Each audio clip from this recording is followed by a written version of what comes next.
As in World War I, the warring parties in the Second World War abandoned the gold standard to finance the war with central bank-generated inflation.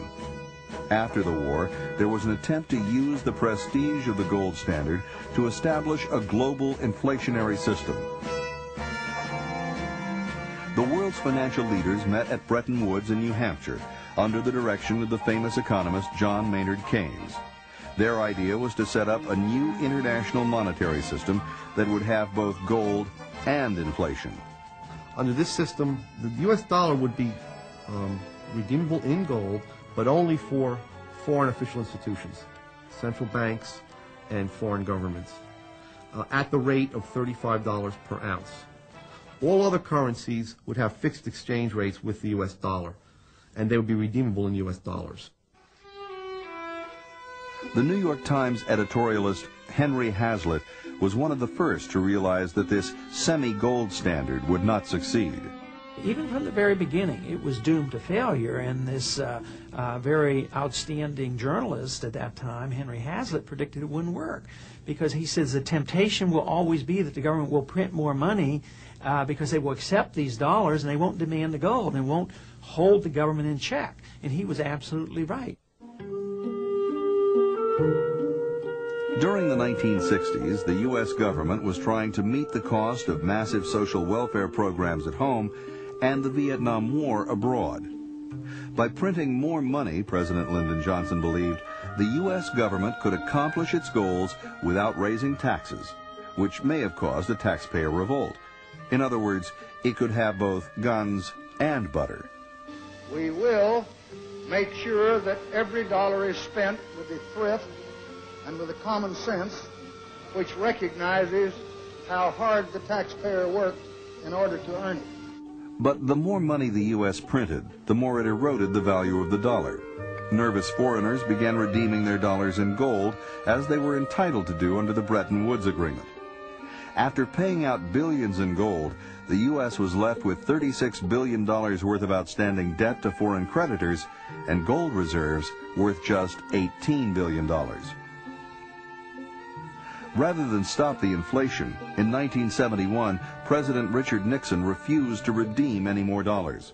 I directed Secretary Connally to suspend temporarily the convertibility of the dollar into gold or other reserve assets, except in amounts and conditions determined to be in the interest of monetary stability and in the best interest of the United States. It was the death knell for the Bretton Woods semi-gold standard, and a triumph for the Federal Reserve. The dollar would no longer have even the illusion of a fixed value against other currencies. It would float against them, causing even more dislocation in foreign trade and massive uncertainties for businessmen. Worse, the final check on dollar creation disappeared, creating endless possibilities for inflation. It's running at more than 300% since 1971, thanks to the Fed's power to create money out of thin air and to insured deposits. No U.S. federal budget has been balanced since it abandoned the gold standard. I don't think that that's something that enhances the efficiency of our economy. I believe that the best money is a market-determined money, okay, such as we had under the gold standard. In order to get back to a market-determined money, the Fed has to be abolished. There is not now, nor has there ever been, any direct control over the Fed by the President or Congress. The meetings of the Federal Reserve Board are held in secret, and nobody knows exactly what goes on. If you watch the business report every night, commentators are constantly speculating about what the Fed might do. All eyes were on Washington today as the Federal Reserve met to decide the future direction of interest rates. Most economists expect the Fed to leave monetary policy unchanged. It has spawned a whole industry of Fed watchers who try to second-guess the Fed. The Federal Reserve has been surrounded by secrecy ever since its planning, its installation, and its operations to the present day. And the reason is because they can't tell the truth. If they told the truth, there'd be a revolution and there'd be a bunch of Americans, they're ready to toss them out of the building. A recent attempt to open the Fed to public scrutiny came in 1993. The head of the House Banking Committee, Representative Henry Gonzalez of Texas, called for an independent audit of the Fed's operations. He wanted the proceedings of the Open Market Committee videotaped, with detailed minutes released within a week instead of vague summaries issued several weeks later.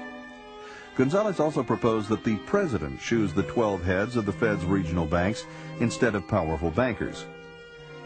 Predictably, Fed Chairman Alan Greenspan resisted the changes. What was surprising was President Bill Clinton's position. He declared the reforms would, quote, run the risk of undermining market confidence in the Fed.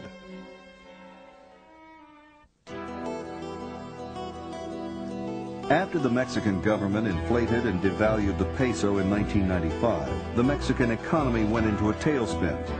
Alan Greenspan lobbied Congress and the Clinton administration for a $52 billion bailout. As it turned out, the Fed's member banks held as much as $26 billion in Mexican debt. With no choice in the matter, American taxpayers and savers paid the bill. The congressmen themselves, from my experience they're pretty naive and they don't understand it. The few that have to, like the chairman of the banking committee, is aware of this and goes along with it, and they continue to perpetuate this myth that the Federal Reserve brings about stability and they do good things for economic growth, even though they're the culprits. They're the ones who have caused all the problems. They're the ones who caused the recession, the unemployment, and the downsizing of business and all the ill effects that we have to witness. But their PR job is excellent because they have convinced most congressmen that they are very necessary to maintain stability and economic growth and all these wonderful things that they claim credit for. It is clear that the United States cannot rely on Alan Greenspan or any other Fed chairman to fight the chronic inflation that has wrecked our savings, distorted our economy, redistributed income and wealth, and brought us devastating booms and busts. Despite the established view, Greenspan, the Fed, and big commercial bankers are not the inflation fighters they pretend to be. The Fed and its allied banks are not part of the solution to inflation in the business cycle. They are the problem itself. To limit chronic inflation and boom-bust business cycles, the currency must be backed 100% by gold. That would remove the Fed's ability to print money, which amounts to no more than legalized counterfeiting. Instead, there would be a monetary system where gold serves to anchor the dollar, rather than the fiat reserves created by the Fed. If we were to establish a real gold standard, the average American family would benefit tremendously. First of all, there'd be more jobs, better jobs, more secure jobs, more business opportunities, no more business cycle, no more recessions and depressions. People's savings would be secure. You wouldn't have to worry if you put away money for your old age that its value would be stolen by the central bank and by the central government as they are today. Under a 100% gold standard, there would be no place for fractional reserve banking. For checking accounts and other demand deposits, the banks would keep reserves on hand to meet depositors' claims. Banks would receive a fee from their customers for keeping their gold. In loan banking, investors would hand over their money for a fixed period of time to earn interest. Once the gold standard is in place, individual bank depositors would always have access to their money, and investors would be kept informed of their balance sheet.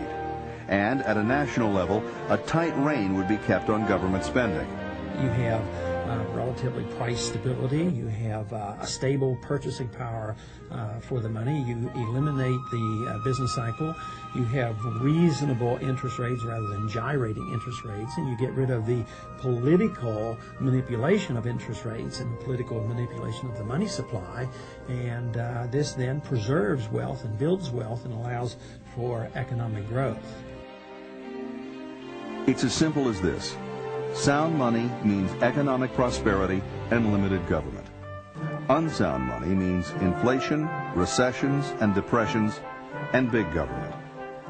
What sort of system do we want for our families? Don't we want prosperity and security that we can hand on to future generations? Transition to a gold standard will not be easy, but as Murray Rothbard put it, the alternative is much worse. Since 1980, the Fed has enjoyed the absolute power to do literally anything it wants. To buy not only U.S. government securities, but any asset whatever. To buy as many assets and to inflate credit as much as it pleases. There are no restraints on the Federal Reserve. The Fed is master of all it controls. For more information on the Federal Reserve, write the Ludwig von Mises Institute, Auburn, Alabama, 36849-5301, or call area code 334-844-2500.